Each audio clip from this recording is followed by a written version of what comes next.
Hello there everybody, welcome back to the channel. My name is Gaylord, and in this video I'm going to be showing you guys how to actually texture and detail your statues so you can turn these kind of regular statues into like much more detailed than extra one. Yeah, if you guys just have some sort of base for a statue like this where it's not going into too much detail and it's just trying to get the basic shapes down. Now, this isn't a video where I show you guys how to get these kind of shapes and structures. Maybe I'll make another video like that, but in this one I'm going to be showing you guys how to actually detail it and texture it to make it look 10 times better. First of all, you're going to need to pick up palettes. And in this specific statue, because there's two central focuses, which is the person in the back and the other person that's kind of dead. So yeah, bro is canonically dead. I'm gonna need to pick two different color palettes because this is gonna be a statue. It's mainly gonna have some stone in it, so we're probably gonna stick to some grays. Okay, so as you guys can see in my palette right now, I have some general gray blocks. Because of that, I'm probably just gonna go replace all the blue with these kind of blocks so we have an actual like base of gray stone to work with. As you guys can see, I've changed up all the blue wool with some stone, so we have like a gray canvas to work with pretty much. And now we have these kind of other blocks. Like for example, when it comes to some of the blocks in the bottom, I probably want to have it be like mainly stone based, because you got to try to have an idea of where the shading is gonna happen as well. Like for example, because the head is over here, that means there's probably gonna be like shadow on the bottom area over here. So you might have to add a few slightly darker blocks, like maybe the tuff or like even the tuff bricks, just to create that slight differences in light and shadows, like even up here as well. So you guys can see by having like the lighter blocks where you want highlights to be, and then the base block followed by some of the darker areas, it's definitely going to help create that visual distinction. Even that little line over there, it's definitely making it look much more visually appealing, I'd say. You're just adding a little bit of texture with some of the blocks in the back, blocks in the front, flopping around every here and there, just to create that little bit of distinctions between lighter blocks, the slightly darker blocks. And by having these kind of blocks like that, you can already kind of start to see the differences coming. And we haven't really gotten into the detailing portions yet. Having a good base of textures is definitely going to help with the detailing build. Some people just randomly do it as well. Instead of doing it randomly, you should usually have an idea of what you want when you're doing these kind of textures. Try to work with where the shadows are and where the lighting is going to be potentially come from as well. And that's definitely going to help elevate this to the next level. So just that little bit of placements on where I wanted these things to be, like because this person has like a skirt, so it's like an angel or something like that.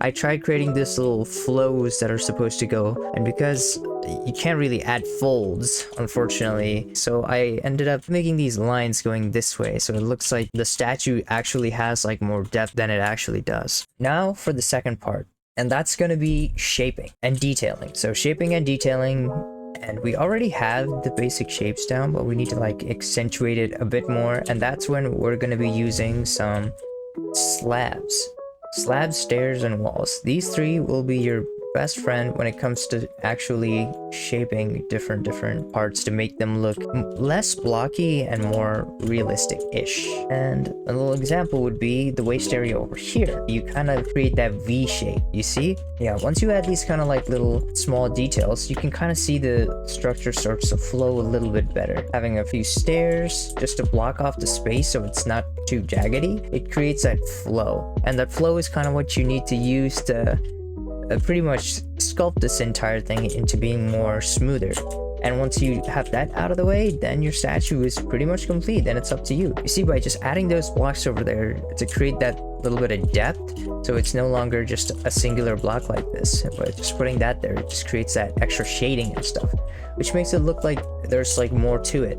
Just by adding and subtracting, changing these different things up a bit, it's not bad. It's just, you see, it extenuates words. It makes the shapes look nice. Okay guys? Oh my god, why am I in my own head?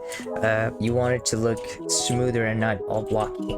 You could go for a blocky style if that's kind of what you're going for, and that could work too, because I've definitely seen a bunch of like people make some really nice statues that are completely blocky. I'm gonna have to retexture all of this along the process as well, but as you guys can see, just getting the shapes right is definitely gonna help out quite a lot. Now, compared to what we had in the beginning, the bottom you guys can already see is just much better. And this is what I mean by detailing. You see, because I saw that this surface was too flat for the type of statue that I'm going for, I ended up adding the walls over here, just so when you look at it from this angle, or if you're in this angle over here, it doesn't look completely flat and there's something else to break off the monotony of the shapes. And that's kind of how it is. I don't know what else to tell you guys. The secret is out. It's just make it look nice. But you gotta be a bit careful when it comes to things like slabs. Like right here would be a good spot to add slabs because it's supposed to be drapes, and when the drapes are coming down, it's thinner near the bottom than at the top. So you can definitely use it over here. And you can see the difference between this side and this side as well. This side is actually detailed, and this side isn't exactly detailed. And the difference is pretty much night and day. Again, symmetry is another thing that you don't really have to worry too much about.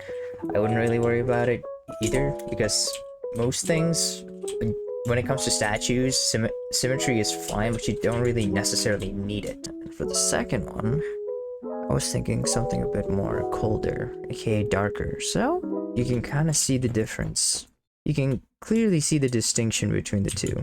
Although, perhaps the palette exactly isn't the best here. Because it's so close to the grayscale, I feel like you have a hard time really separating the two. So maybe instead of deep slate, I can take a look at another one. What definitely makes it darker, kind of hard to see, well, not hard to see, but just different enough. But finding the palette is very important. We could try the black stone as well. I feel like that could work. Again, it's about trial and error. You try things out. If it works, it works. If it doesn't, you go next. Curve out the shape to make it look more spherical. Now you see the butt over there. Now it's kind of like smoother. I'm gonna do the same thing over here as well. It's a very particular step, and you have to properly try different things out to see what'll work and what won't. Okay, so after placing some of the blocks in, as you guys can see, the shape is coming along much better, and this has definitely elevated the statue from what it was in the beginning without any of the colors to something much more organic and nice, where just by having this here you can definitely see that it's supposed to be some kind of person. Because before, I actually sent a photo to one of my friends and they didn't think it was a person. They thought it was some sort of red tarp or something, and once I clarified, they saw it. But you want people to like know what your statue is gonna be like when they look at it. That's like another thing that you need to do, is make it like visually clear what it is, and that's where curving the shapes and stuff to make it look more like your references could definitely help. Okay, now to emphasize the shapes a bit more, I'm gonna use one of the biggest cheats ever, walls. Trust me, walls are definitely gonna help you guys with these things a ton. That over there. Okay, sweet. So I think is pretty much done. Like, what else is there to teach you guys? Like, I already taught you guys how to take the basic shapes that you have for the statue and just to extend, like, reshape them or like further enhance the shapes by adding the stairs, slabs, and walls to help create more flowing shapes. So you took something very flat and rigid and you made it much more curvy. Another thing is, oh yes, before I go, if you're working on a statue, you always need a good base. You need a good base for a statue, it's true. And instead of having this kind of flat wall, even though there's 2 blocks, which is a step in the right direction, you always want to have something like a little bit of depth, and by doing that you add different layers. That's kind of exactly what I did with this one as well. That's why I added all the shapes, because created the depth thing. You can try swapping every other block for sandstone. See what happens. Okay, so I took a little bit of time and tried a few things out, and this is the final result that I'm pretty happy with when it came to the base. And as you guys can see, this I ended up going for something a bit more simplistic because this one just felt a bit too clunky. I mean, I guess it kind of works with the Steamworks aesthetic because the gears is for a Steamworks project. Another thing is, if you guys are not happy with how the statues are looking, feel free to just keep on tweaking until you find something that you think fits better. An example would be how even after I finished the statue over here and finished the base, I didn't really like the base. So because of that, I ended up changing the base into this over here, which I thought fitted the area better. The face of the statue, it was just not doing it for me, because every time I looked at it, I just like didn't feel anything. So that's when I ended up like tweaking some of the things in the face, and I came with this over here. And once I changed up the face, I realized the horns didn't exactly align with what I had, so I ended up bringing it back, kind of like a Valkyrie helmet of sorts. And hopefully hopefully that makes sense to you guys. Well then, thank you all so much for watching the video. Until then, I really appreciate it. And if you guys like the video, feel free to like, comment, and subscribe, and I'll see you on the next one. Peace.